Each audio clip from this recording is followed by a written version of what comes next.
అధ్యక్ష, ఈ అవకాశం నాకు ఇచ్చిన ధన్యవాదాలు అధ్యక్ష. ధరణి పోర్టల్లో జరిగినటువంటి అవకతవకలు, అక్రమాలు, భూభారతి చట్టం పూర్తిగా సవరిస్తుందా లేదా అనేది అనుమానాలు ఉన్నాయి అధ్యక్ష. ఎందుకంటే ధరణి పోర్టల్ తీసుకొచ్చి అతిపెద్ద భారతదేశంలోనే అతిపెద్ద కుంభకోణంగా అభివర్ణించినటువంటి ధరణి వల్ల కోట్లాది మంది నష్టపోవడం వల్ల ఈరోజు మరి టీఆర్ఎస్ ప్రభుత్వానికి బుద్ధి చెప్పి టీఆర్ఎస్ ప్రభుత్వాన్ని ఓడించడానికి ప్రధాన కారణమైనటువంటి ధరణి పోర్టల్ వల్ల ఈరోజు వారు మరి ఓడిపోవడం జరిగింది. నేను ఒకటే తెలియజేస్తా ఉన్నా అధ్యక్ష, గతంలో దీంట్లో ఎన్నో కుంభకోణాలు ఉన్నాయని మొన్ననే గౌరవ ఉప ముఖ్యమంత్రి బట్టి విక్రమార్క గారు కూడా చెప్పారు. దాదాపు 2,50,000 కోట్ల రూపాయల కుంభకోణం ఉంది. దీంట్లో టీఆర్ఎస్ నేతలంతా కూడా ఈ కుంభకోణంలో భాగస్వాములు అని చెప్పి బట్టి విక్రమార్క గారు చెప్పారు. మేము ఒకటే అడుగుతా ఉన్నాం, మరి ఇంత పెద్ద కుంభకోణం అని, భారతదేశంలోనే అతిపెద్ద కుంభకోణం అని అభివర్ణించినటువంటి ఈ ధరణి పోర్టల్ని మరి ఎందుకు దీని మీద జరిగినటువంటి అవకతవకల మీద మీరు సిబిఐ ఎంక్వైరీకి ఇవ్వడం లేదు మరి గౌరవ మంత్రి శ్రీనివాసరెడ్డి గారు చెప్పాల్సిన అవసరం ఉన్నది. అంతేకాదు, మీరు ఈ భూభారతి చట్టం తీసుకురావడం వల్ల లబ్ధి కన్నా మరి మీరు ఎందుకని చెప్పేసి మరి ల్యాండ్ టైటిలింగ్ యాక్ట్ని మీరు తీసుకురావడం లేదో మరి సభకు తెలియజేయాలి. ఎందుకంటే భారతదేశంలో ఎన్నో రాష్ట్రాలు మరి ల్యాండ్ టైటిలింగ్ యాక్ట్ కోసము కసరత్తు చేస్తున్నటువంటి సమయంలో మీరు ఈరోజు భూభారతి అని చెప్పేసి కొత్త తీసుకొని యాక్ట్ తీసుకొచ్చారు. ఈ భూభారతి కేవలం మరి హారతి కోసమా, భూహారతి కోసమా, నిజంగానే భూభారతి మీరు దేనికోసం తీసుకొస్తా ఉన్నారో మరి తెలియాల్సిన అవసరం ఉన్నది. అధ్యక్ష, ల్యాండ్ టైటిలింగ్ యాక్ట్ ఒకవేళ తీసుకొచ్చినట్లయితే యజమాని చాలా స్వేచ్ఛగా తన ఆస్తుని కాపాడుకోవడానికి ప్రభుత్వమే గ్యారంటీగా ఉంటుంది. కాబట్టి ఒక్కసారి ఆ యాక్ట్ ద్వారా వారికి టైటిల్ వచ్చినట్లయితే వారికి పూర్తిగా ఆ టైటిల్ ద్వారా వారు స్వేచ్ఛగా ఉండొచ్చు. దానికి ప్రభుత్వమే గ్యారంటీగా ఉంటుంది. కాబట్టి అలాంటి యాక్ట్ మీద కసరత్తు చేస్తే బాగుండేదని మేము భావిస్తూ ఉన్నాం. అంతేకాదు అధ్యక్ష, భూదారు కార్డు అందోదారుల కాలంలో రైతులకు మళ్ళీ మీరు చేరుస్తామని చెప్పడంతో రైతులు కొత్త ఆందోళన వస్తూ ఉన్నది. దేనికోసం అని చెప్పేసి మీరు ఈరోజు మళ్ళీ ఇలాంటి కాలమ్స్ పెట్టేసి కన్ఫ్యూజ్ చేస్తూ ఉన్నారు. మరి మళ్ళీ దాని బదులు ఏ రకంగా ఈ సమస్యను పరిష్కారం చేసి దానికన్నా ల్యాండ్ టైటిలింగ్ యాక్ట్ తీసుకురావడం వలన మరి ప్రభుత్వమే గ్యారంటీగా నిలుస్తుంది. కాబట్టి అలాంటి యాక్ట్ తీసుకొస్తే బాగుండేది. మళ్ళీ మీరు దీంట్లో తీసుకొచ్చేటువంటి యాక్ట్ వలన మరి రైతుల్లో ఆందోళన ఏర్పడే అవకాశం ఉంది. కాబట్టి దాని మీద ఆలోచన చేయాల్సిందిగా కోరుతా ఉన్నాను. అదేకాదు అధ్యక్ష, ధరణి పార్ట్ బిలో పెండింగ్లో పెట్టినటువంటి భూముల సంఖ్య దాదాపు 18,45,000 ఎకరాలు అని చెప్పేసి మొన్ననే మరి మీరు వేసినటువంటి సబ్ కమిటీ ఒక రిపోర్ట్ ఇచ్చింది అధ్యక్ష. ఆ నివేదికలో చాలా స్పష్టంగా అందులో వివిధ కారణాలతోటి 13,38,000 ఎకరాల భూమి మరి పార్ట్ బిలో పెట్టినట్టు, ఏ కారణం లేకుండా 5,07,000 ఎకరాల భూమి పెండింగ్లో పెట్టారని చెప్పి పేర్కొన్నారు అధ్యక్ష. అంటే దాదాపుగా 18,45,000 ఎకరాలు పార్ట్ బిలో పెట్టి దాంట్లో పెట్టినటువంటి భూముల్లో భూదాన్ భూములు ఉన్నాయి అధ్యక్ష, వక్ఫ్ బోర్డు భూములు ఉన్నాయి అధ్యక్ష, దేవాదాయ భూములు ఉన్నాయి అధ్యక్ష, అటవీ భూములు ఉన్నాయి అధ్యక్ష, అంతర్రాష్ట్ర మరి ఎన్నో ఇతర వివాదాలు ఉన్నటువంటి భూములు కూడా దాంట్లో ఉన్నాయి అధ్యక్ష.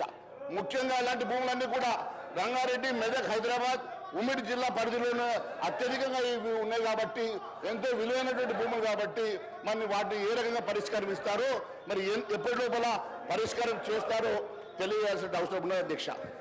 లక్షల కోట్ల రూపాయల స్కామ్ అని చెప్పి మంత్రులు అంటున్నారు అధ్యక్ష.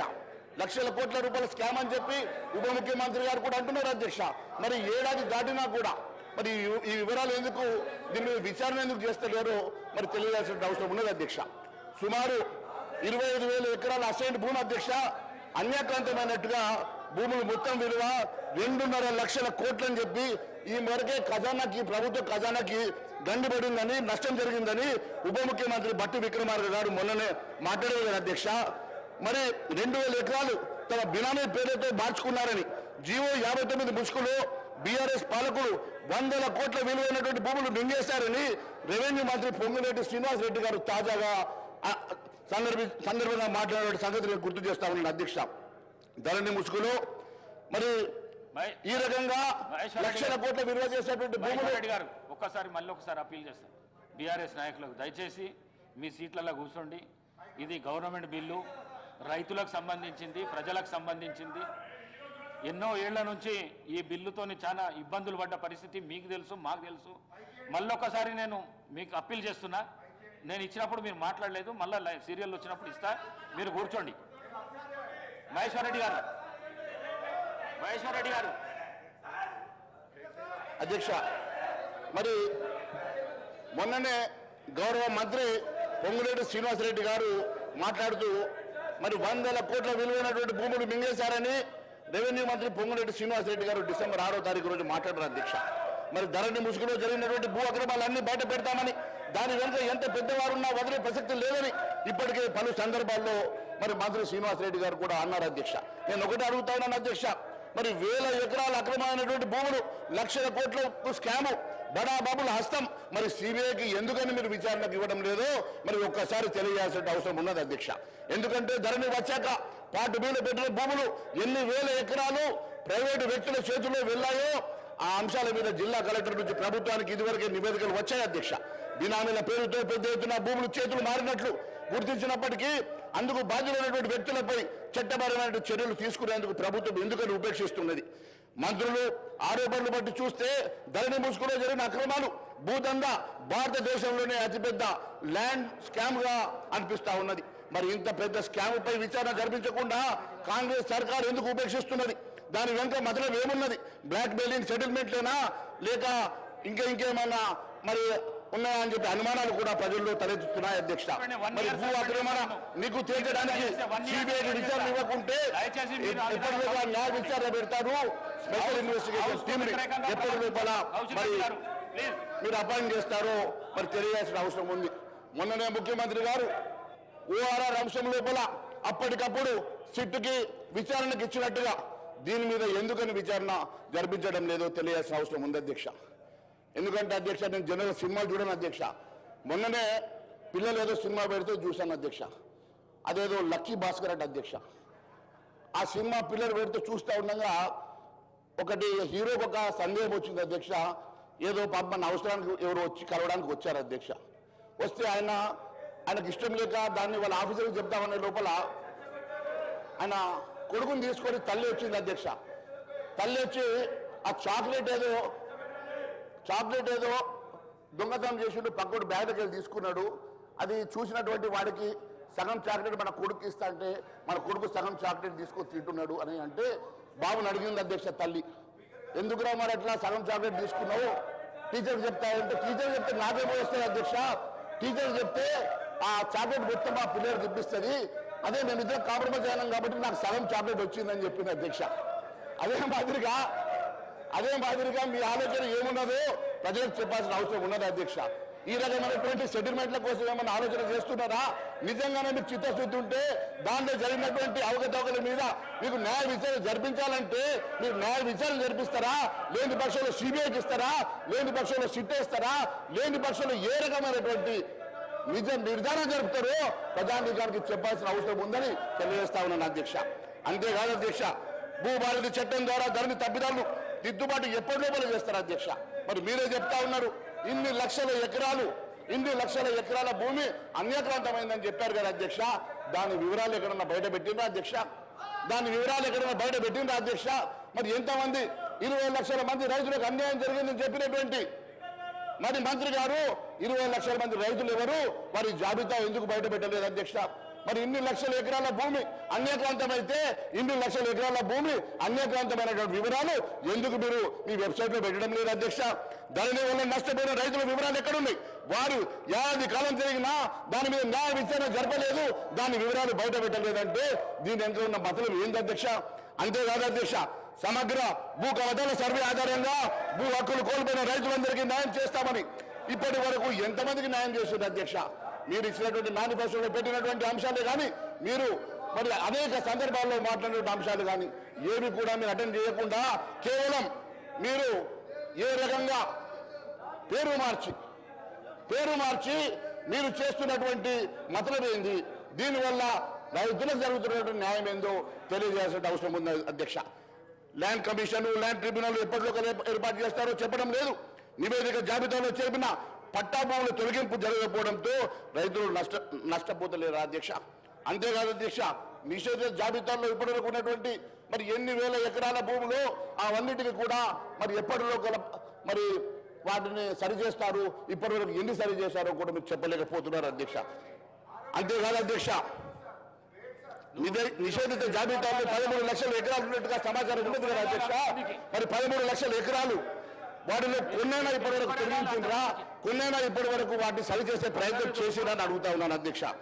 ఏడాది కాలంలో రైతులు కాంగ్రెస్ సర్కారు వచ్చినాక వాటన్నిటికీ కూడా న్యాయం జరుగుతుందని ఎంతో ఆశతో ఎదురు చూస్తున్నటువంటి రైతులకు ఇప్పటి వరకు ఎలాంటి కూడా లాభం జరగకపోవడంతో రైతులు ఆందోళనలో ఉన్నారు అధ్యక్ష. దానిని అక్రమాల ద్వారా బీఆర్ఎస్ నేతలు దోచుకున్న సొమ్ము ఎందుకని కక్కించడం లేదు అధ్యక్ష. గౌరవ ముఖ్యమంత్రి గారు కూడా అనేక సార్లు చెప్పారు అధ్యక్ష. నేను ఒకటి అడుగుతా ఉన్నాను, ధరణి పోటీ తీసుకొచ్చినటువంటి కేసీఆర్ అనే కుటుంబ సభ్యులు, బీఆర్ఎస్ లీడర్లు పేదల భూములు వారి పేర్ల మీద రాయించుకున్నారని, దాంతో 20 లక్షల మంది ఆసాములు నష్టపోయినారని, కేసీఆర్ దోచుకున్న సొమ్మును కక్కిస్తామని, ఆ సొమ్ముతోని 6 గ్యారెంటీ స్కీములు అమలు చేస్తామని రాహుల్ గాంధీ గారు ఎన్నికల ప్రచారంలో 23 నవంబర్ 17 వరంగల్ ఖమ్మం జిల్లాలో జరిగిన ఎన్నికల ప్రచార సభలో మాట్లాడిన మాట వాస్తవం కాదా అధ్యక్ష? ఇది రాహుల్ గాంధీ గారు మాట్లాడిన మాట చెప్తున్నా, చెప్తా ఉన్నా, డెఫినెట్ గా చెప్తాం. రాహుల్ గాంధీ గారు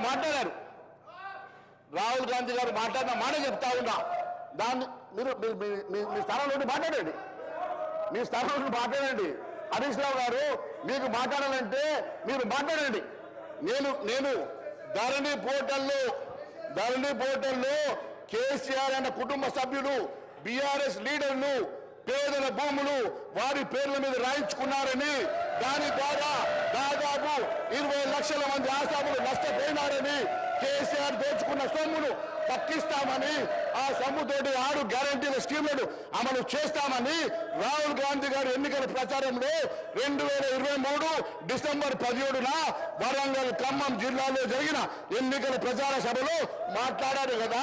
మరి దాని సంగతి ఏమైందని మాత్రమే అడుగుతున్నాం. ధరణి పోర్టల్ ద్వారా పేద భూములు లాక్కున్నటువంటి బీఆర్ఎస్ నేతలు ఎవరు, ఎందుకని వెల్లడించడం లేదు అధ్యక్ష? ధరణి పోర్టల్ ఇప్పటికీ కేసీఆర్ సర్కార్ 2020 నవంబర్ 29న ప్రారంభించి అప్పటికే మూడేళ్ల కాలంలోనే నవంబర్ 23 వరకల్లా లక్షల ఎకరాలు బీఆర్ఎస్ లీడర్లు పేద రైతులు బెదిరించి తమ పేర్ల మీద రిజిస్ట్రేషన్ చేయించుకున్నారన్న ఆరోపణలు ఉన్నాయి. ఆ లెక్కలేంటో, భూములు కోల్పోయిన రైతులు ఎవరో, లాభపడిన గులాబీ నేతలు ఎవరో కాంగ్రెస్ సర్కార్ ఎప్పటికల్లా తెలుస్తుంది. ఇన్ని రకాలుగా లక్షలాది మంది రైతులు నష్టపోయినారు, లక్షలాది ఎకరాలు బీఆర్ఎస్ లీడర్లు తమ పేర్లు రాయించుకున్నారని ఆరోపించినటువంటి కాంగ్రెస్ నాయకులు ఇవి ఎప్పటి లోపల బయట పెడతారు, ఎప్పటి లోపల విచారణ చేస్తారు. ఎందుకని సిబిఐ ఎంక్వైరీ చేయించడం లేదో ఈ సభకు చెప్పాల్సిన అవసరం ఉంది అధ్యక్ష. ధరణి పుణ్యమాని గల్లంతైనటువంటి అసైన్డ్ భూముల సంగతి చెంది అధ్యక్ష. తెలంగాణ ఏర్పడి 2014 నాటికి రాష్ట్రంలో 24 లక్షల ఎకరాల అసైన్ భూములు అధ్యక్ష.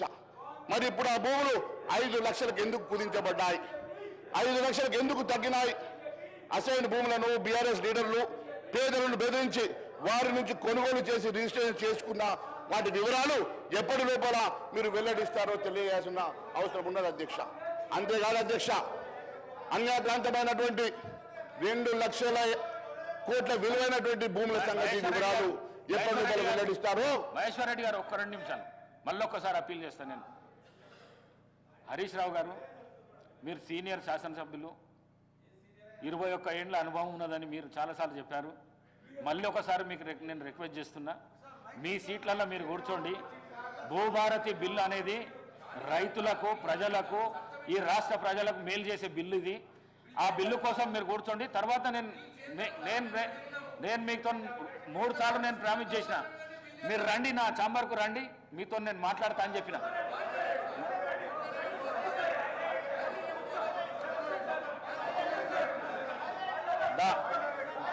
House is urgent for 10 minutes.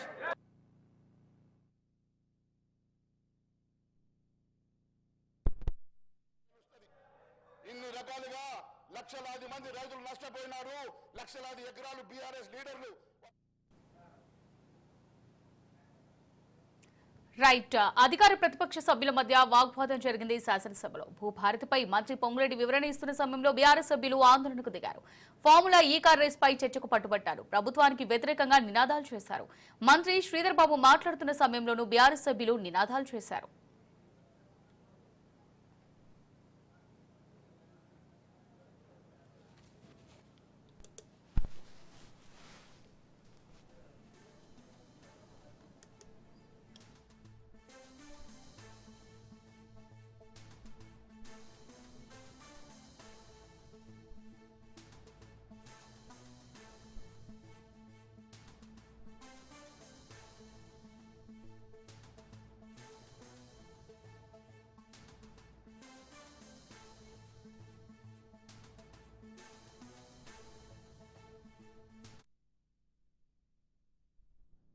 ఆనాడు 2020 చట్టాన్ని తయారు చేశారో ఆ చట్టం 3 సంవత్సరాలకే 100 ఏళ్ళు నిండిపోయింది అధ్యక్ష. 100 ఏళ్ళు నిండిపోయింది. అంతకుముందు ఇందిరమ్మ రాజ్యంలో చేసిన చట్టం 1971 చట్టం ఏదైతే ఉందో 49 సంవత్సరాలు ప్రజలలో ఉంది అధ్యక్ష. 100 ఏళ్ళు ఉండాల్సిన చట్టం కేవలం స్వార్థపూరితంగా వారి స్వార్థం కోసం తయారు చేసిన చట్టం 3 సంవత్సరాలకే 100 ఏళ్ళు నిండటం చాలా బాధాకరం అధ్యక్ష. ఆ ధరణిను ఆ 2020 చట్టాన్ని తయారు చేస్తామని మేమందరం అనుకుంటుండే వాళ్ళం అధ్యక్ష. దురదృష్టవశాత్తు ఏ చట్టం అయితే ఆనాడు 2020 చట్టాన్ని తయారు చేశారో ఆ చట్టం 3 సంవత్సరాలకే 100 ఏళ్ళు నిండి